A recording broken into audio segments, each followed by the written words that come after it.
ಇನ್ನ ತ್ರಿವಿಕ್ರಮ್ ಅವರು ಒಂದ್ಸಲ ನಿಮ್ಗೊಂದ್ ಮಾತು ಹೇಳ್ತಾರೆ, ಐಶ್ವರ್ಯ ಈ ತರ ಇರೋ ಹುಡುಗಿನೇ ಅಲ್ಲ, ಹೊರಗಡೆ ಇರೋದ್ ಬೇರೆ ತರ, ಇಲ್ಲಿರೋದೇ ಬೇರೆ ತರ ಅಂತ.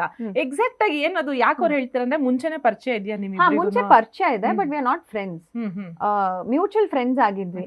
ಎಲ್ಲೋ ಒಂದ್ 2 ಫಂಕ್ಷನ್ ಅಲ್ಲಿ ಸಿಕ್ಕಿದ್ವಿ ಅಷ್ಟೇ, ಬಿಟ್ರೆ ಅಷ್ಟು ಪರಿಚಯ ಇಲ್ಲ. ಸೊ ಅವ್ರು ಯಾವಾಗ ನನ್ನ ನೋಡಿದಾರೋ ಬೇರೆ ತರ ಇರೋದು, ಒಳಗಡೆ ಇನ್ನೊಂದ್ ತರ ಇರೋದು.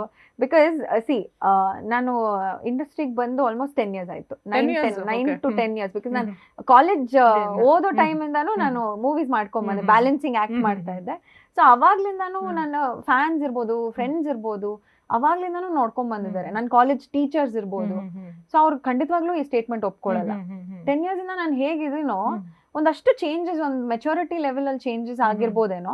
ಅದನ್ನ ಬಿಟ್ರೆ ನಾನು ಒಳಗಡೆ ಆಕ್ಚುಲಿ ಮೋಸ್ಟ್ಲಿ ನಾನು ಒಂದ್ ಸ್ವಲ್ಪ ಇನ್ನೊಂಥರ ಬೇರೆ ತರ ಇದ್ದಿದ್ರೆ ಇನ್ನೂ ಮನೇಲಿ ಇರ್ಬೋದಿತ್ತೇನೋ. ಬಟ್ ನಾನು ಹೊರಗಡೆ ಹೇಗಿದ್ದೇನೋ ಒಳಗಡೆನೂ ಹಾಗೆ ಇದ್ದೆ. ಅಂಡ್ ದಟ್ ಆ ಒಂದು ಅಪ್ರಿಸಿಯೇಷನ್ ನಾನು ಹೊರಗಡೆ ಬಂದಾದ್ಮೇಲೆ ತುಂಬಾ ಜನ ಹೇಳಿದ್ದಾರೆ, ನಿನ್ ತನ ನೀನ್ ಎಲ್ಲೂ ಬಿಟ್ಕೊಟ್ಟಿಲ್ಲ ಅಂತ. ಸೊ ಅಷ್ಟು ಸಾಕು. ಸೊ ಅವ್ರು ಎಲ್ಲಿ ನೋಡಿದ್ರು ಗೊತ್ತಿಲ್ಲ.